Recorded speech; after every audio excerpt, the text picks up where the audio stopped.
Apesar de decisões no judiciário que determinam retirada de conteúdos e até derrubada de contas nas redes sociais por causa de notícias falsas e difamação, o Brasil ainda depende da boa vontade do Legislativo para votar uma lei que regula as redes sociais. A Câmara dos Deputados se prepara para tentar votar pela terceira vez a proposta da chamada PL das Fake News. Porém, desta vez, há uma importante novidade. Ela foi fatiada em 2 projetos. O primeiro, que deve ser apreciado, o PL 2370 de 2019, trata do pagamento de direitos autorais por conteúdos audiovisuais publicados em plataformas digitais e uma remuneração a ser paga pelas empresas de tecnologia a veículos de imprensa.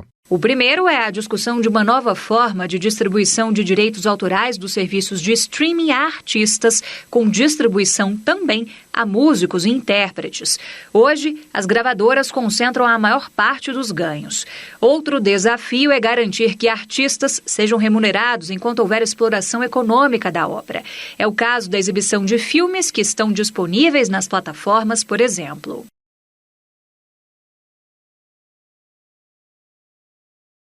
O problema é que o presidente da Câmara, Arthur Lira, só deseja colocar em votação quando houver consenso sobre o texto final. As empresas Google e a Meta, que controla o Facebook, o WhatsApp e Instagram, lideram uma operação de pressão e lobby para derrubar o PL das fake news da pauta do Congresso brasileiro. As grandes empresas, Google, a Meta, que é a dona do Facebook, são contra e, segundo o Ministério Público, podem estar abusando ao oferecer argumentos contrários à aprovação do projeto de lei. Vão ser investigadas por isso.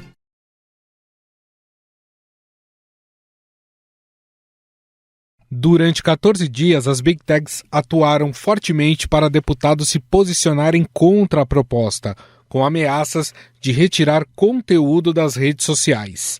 Em entrevista no programa Roda Viva, Lira disse que as Big Techs não querem se render às leis no Brasil. Nós nunca trabalharíamos contra a liberdade de expressão, contra a democracia, contra o direito de falar. O que se tratava ali, no fundo, era de interesse comercial, não é? A responsabilização civil e penal das Big Techs, a remuneração da imprensa, todas essas questões serviam de muito incômodo para as Big Techs, que no Brasil não querem se render às leis que nós temos.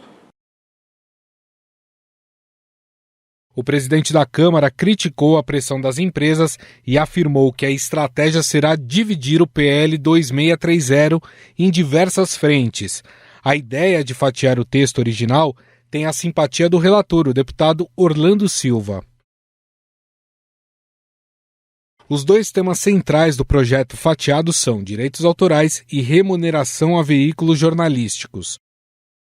O texto relatado por Elmar Nascimento ainda não foi fechado, mas há discussões para incluir um novo tipo de pagamento de direitos autorais a artistas, chamado de remuneração compensatória, pela veiculação de obras na internet. A gente veio pedir que seja mantido o trecho que fala sobre direitos autorais, direitos conexos, que vão restabelecer direitos de músicos que desde o tempo analógico para o digital se perderam. Também oferecer aos autores que até hoje não têm direito sobre reprodução a longo prazo de suas imagens, suas novelas. Os artistas querem também redistribuir o percentual pago pelos streamings para contemplar cantores e músicos, e não apenas os autores. Além disso, o texto mais atualizado do projeto prevê a criação de mecanismos para a identificação dos criadores de perfis em redes sociais pelas empresas de tecnologia. A dificuldade de rastrear quem está por trás das páginas é um tema que incomoda os deputados e pode facilitar a tramitação do PL das fake news. Um dos pontos mais polêmicos do projeto, a criação de uma agência reguladora das plataformas pelo Poder Executivo, chegou a ser incluída no projeto, mas foi retirada após fortes críticas dos deputados. Esse continua sendo um dos impasses do projeto. O relator Orlando Silva afirma que uma das hipóteses é a criação de um órgão com representação dos 3 poderes. Que é a ideia de criação de um conselho de política digital, que seja uma espécie de órgão multissetorial, que envolva inclusive os 3 níveis de poder, legislativo, judiciário e executivo, envolva a sociedade civil e que nós constituamos uma autarquia, um órgão enxuto, a partir de servidores estáveis já disponíveis para a administração. A União Europeia, por exemplo, já aprovou uma lei de regulação das redes sociais. A Lei de Serviços Digitais aborda a disseminação de conteúdo ilegal e nocivo na internet. A União Europeia aprovou a Lei de Serviços Digitais em novembro do ano passado. A partir de agosto desse ano, vai sujeitar as plataformas com milhões de usuários, como Google, Facebook e TikTok, a regras mais rígidas, com a obrigação de uma análise de risco anual, para identificar postagens com desinformação, misoginia e manipulação de eleições. A multa para quem descumprir a lei é pesada, 6% do faturamento global.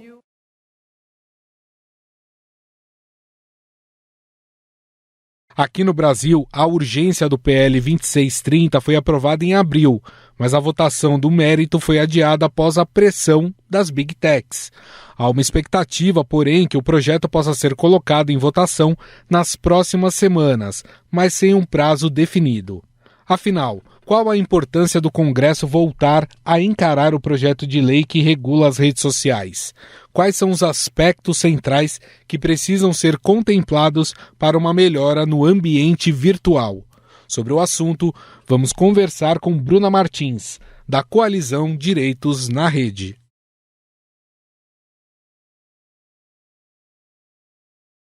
Tudo bem, Bruna? Tudo bom, Gustavo? Muito obrigada pelo convite também, em nome da Coalizão Direitos na Rede também. É um prazer estar aqui conversando com vocês.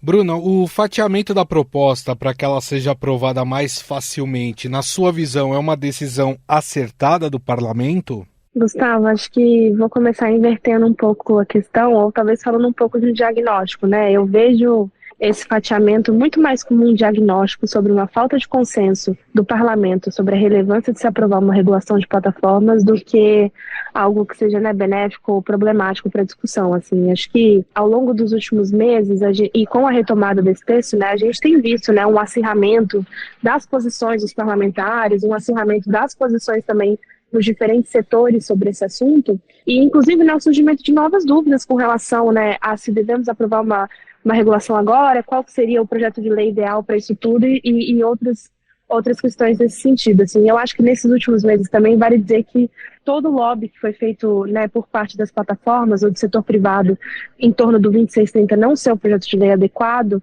também é um dos fatores que ajuda a trazer um pouco mais de dúvida para essa questão. Então, eu vejo assim que o fatiamento do 2630, né, e há inclusive a retomada de outros projetos com o 2370, com esse novo texto que vai falar de remuneração de jornalismo e de direito autoral, como talvez uma falta de consenso no parlamento brasileiro, né, na Câmara especialmente, em torno da necessidade de aprovação de uma lei democrática de regulação de plataformas para tentar resolver ou mitigar, né, muitos dos riscos que elas trazem para os usuários no dia a dia. O quanto que esse lobby das empresas de tecnologia ajudou a adiar essa votação e também a desinformar sobre o projeto?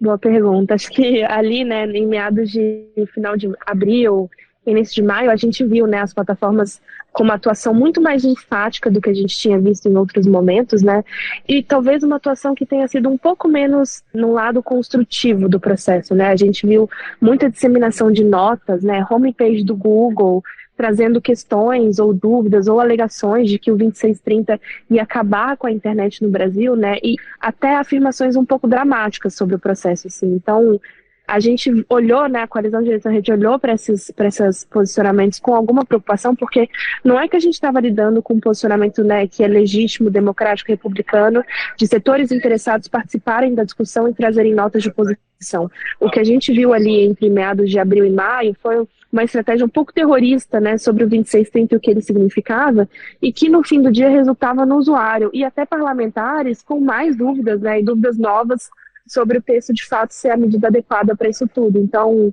Eu não sei se eles são, de fato, os únicos culpados, né, por uma série de desinformação e alegações dramáticas ou equivocadas sobre o 2630, mas eu vejo que as plataformas contribuíram diretamente para que o processo ficasse um pouco trancado nesses últimos meses. Na sua visão, a gente está demorando demais para ter uma legislação que faça essa regulamentação do uso das redes sociais? Por tudo que a gente viveu, principalmente em épocas eleitorais, o Brasil ainda está caminhando, está demorando para ter uma legislação sobre isso? Eu acho que a gente talvez, caso o 2630 não venha a ser aprovado nesse ano, talvez a gente perca um momento interessante, né, de discussão de legislações novas e para regulação de plataformas. Assim, a gente tem um momento que é super interessante na história do mundo todo, porque assim, a gente muda um pouco de paradigma sobre a importância de uma regulação e abandona aquela premissa, né, meio original de que regulação vai limitar a inovação e passa a assumir que a regulação é importante para a garantia de direitos, acima de tudo. Então, assim, eu acho que a gente precisa, né, enquanto país, né, se somar a essa pauta da relevância de uma regulação de plataformas para a garantia de direitos e mitigação dos riscos e danos que as plataformas causam no dia a dia. E pode ser que a gente ainda não esteja de fato atrasado, né, porque espaços como a União Europeia acabaram de aprovar o DCI, né, o Ato de Serviços Digitais, e seguem agora nesse processo de implementação, mas eu diria também que a gente não pode esperar muito mais, sabe? Acho que pensando exatamente, e talvez nas eleições do ano que vem, o Brasil ele tem um cenário eleitoral que é extremamente abusado por discurso de ódio, desinformação e linguagem problemática, né, e que leva eleitores a muitas dúvidas e incertezas sobre o processo eleitoral. Então, eu acho que a gente precisa, de fato, aproveitar esse momento e aprovar alguma coisa antes, né, das eleições de 2024, para que a discussão volte a ser saudável, volte a ser produtiva e informativa para o eleitor, acima de tudo. Você citou a União Europeia, a regulação que foi feita lá em relação a internet, ela pode de alguma forma servir de exemplo para a gente? Sim, com certeza. Assim, o Ato de Serviços Digitais, né, ou como diz o acrônimo, né, o DSA, ele é essa nova regulação que vai falar de plataformas a partir de uma abordagem baseada em riscos, né? Então ele segmenta plataformas entre muito grandes e plataformas, né, menores ou normais, e vai dizer basicamente que essas muito grandes, então conhecidamente o Google, o Facebook, ou as empresas Meta, o TikTok, ou aquelas com número, né, específico de usuários, elas têm um efeito um pouco maior no dia a dia das pessoas, ou elas podem também ser grandes disseminadoras de riscos, né, online, assim. Então, é uma abordagem que, querendo ou não, o 2630 ele traz, né, e ele tem no seu texto, quando ele tenta fazer aquela segmentação, né, da aplicação e do escopo da lei para plataformas com um número X de usuários também, né, mas eu vejo o DSA trazendo várias outras influências para cá também, como a importância de análise de risco, a importância de impacto em direitos humanos, auditorias independentes também sobre o uso das plataformas também, e novos modelos de responsabilização desses atores privados também, para que a gente consiga evoluir para um espaço ainda mais democrático e saudável. Durante a confecção dessa PL, ou das PLs, né, que você citou duas, as entidades que trabalham com redes sociais, internet, elas foram bem ouvidas, as ideias foram bem recebidas, ou existem pontos que precisam ser revistos para que a gente tenha uma legislação boa em relação a essa área? Olha, a Coalizão Direitos na Rede, ela tem apoiado bastante o PL 2630, né? Nós somos um grupo de organizações, de mais de 60 organizações do terceiro setor, né, de sociedade civil, e que foi bastante ouvido no processo, né, junto com outras entidades e coisas assim.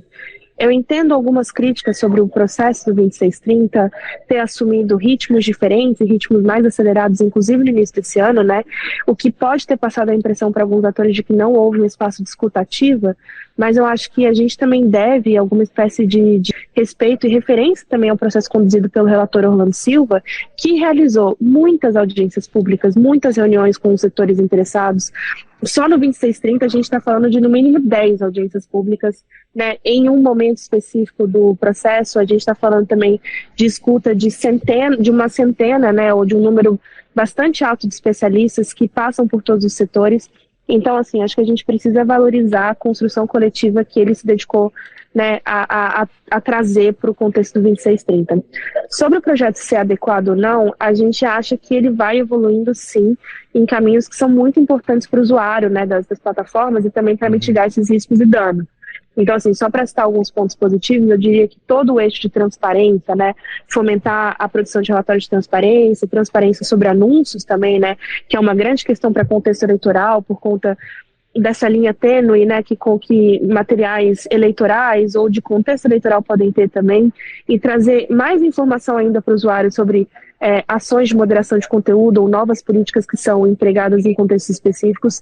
A gente vê isso como uma coisa muito positiva para o usuário de maneira geral.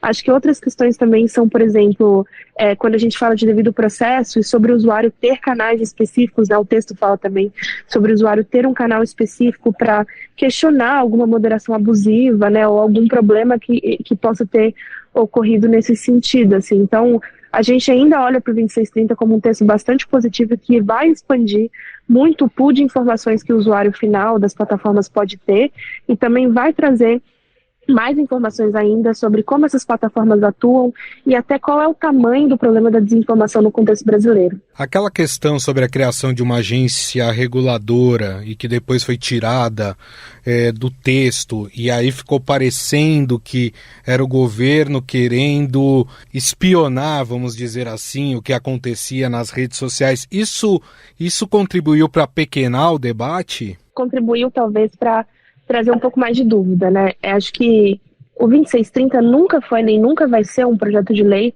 que visa instituir censura para as redes sociais, né?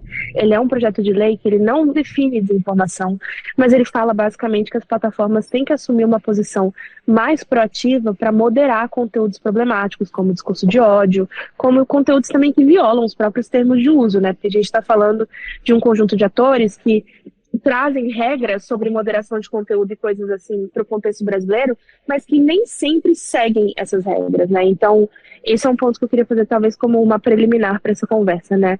Quando a gente discute o que vai ser a autoridade de supervisão do 2630, a coalizão, né, a coalizão de direitos da rede, pelo menos, tem sempre defendido uma autoridade com participação social e com a participação de todos os setores interessados. Então, não seria e nem deveria ser, né, uma tentativa do governo, eu também não acho que seja essa a visão do governo Lula atualmente, de uma tentativa de controlar conteúdos específicos, mas somente fazer com que as plataformas sigam as regras que elas mesmas propõem e que elas mesmas têm acordado, né, com esferas como o próprio judiciário no contexto das eleições, assim, com aqueles códigos de conduta, né, e coisas assim.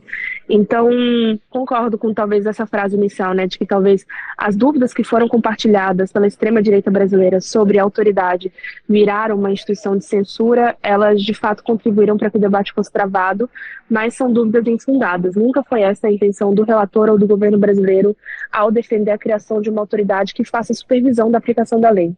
A gente tem visto que, mesmo sem uma legislação própria, o STF tem, de certa forma, legislado em relação a condutas como fake news, abusos nas redes sociais. Isso, na sua opinião, contribui para o debate e ajuda a acelerar o tema dentro do legislativo, ou isso acaba criando uma cisão entre os dois poderes e isso acaba complicando ainda mais o debate? Tem esse cenário, né, que está de fato colocado com a possibilidade de apreciação das ações com relação ao modelo de responsabilidade de usuários do Marco Civil da Internet, né? O Supremo tem, em alguma medida, usado, pelo menos, né, a apreciação dessas questões como uma espécie de plano B.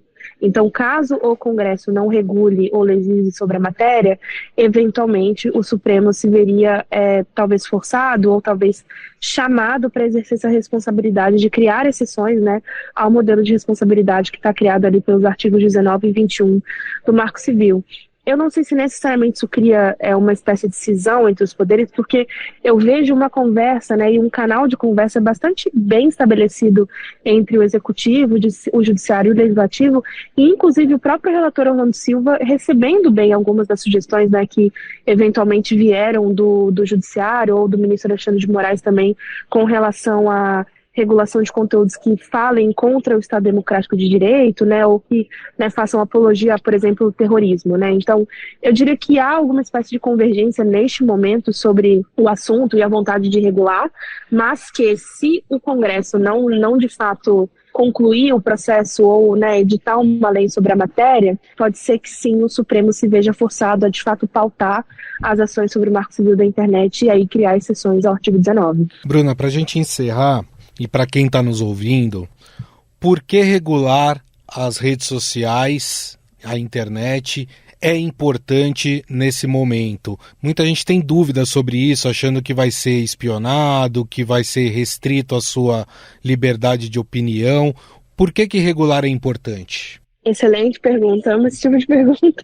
Eu acho que quando a gente fala de regulação de plataformas, no contexto que o Brasil está atualmente, a gente está falando também de mais uma forcinha, né, ou mais um empurrão para que a gente evolua no caminho de proteger a democracia, de proteger as instituições brasileiras também e canais de contato, né, entre os governantes e os usuários, eleitores, indivíduos de maneira geral. Assim, a gente não está falando de tentativas de restrição de discurso, a gente não está falando de um monitoramento em massa de pessoas, nem coisas assim. O que a gente, né, acho que vale situar essa discussão como uma medida que vem também para ajudar a mitigar os danos facilitados pelas plataformas. E, infelizmente, a gente segue num cenário onde elas aplicam regras de maneira desproporcional ou de maneira que não é igualitária em lugares diferentes do mundo, e a gente ainda vê elas aplicando ou decisões ou novas políticas em países do norte global, ou países que podem exercer alguma influência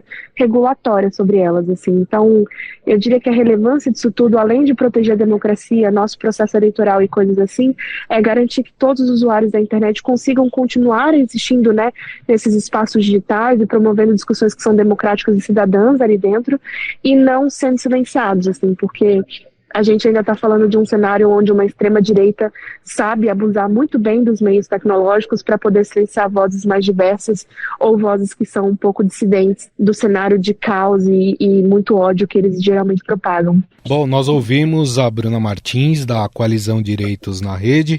A gente falou um pouco mais sobre a PL das fake news. Bruna, queria te agradecer mais uma vez a entrevista. Muito obrigado. Muito obrigada, Gustavo. Um prazer. Estadão Notícias.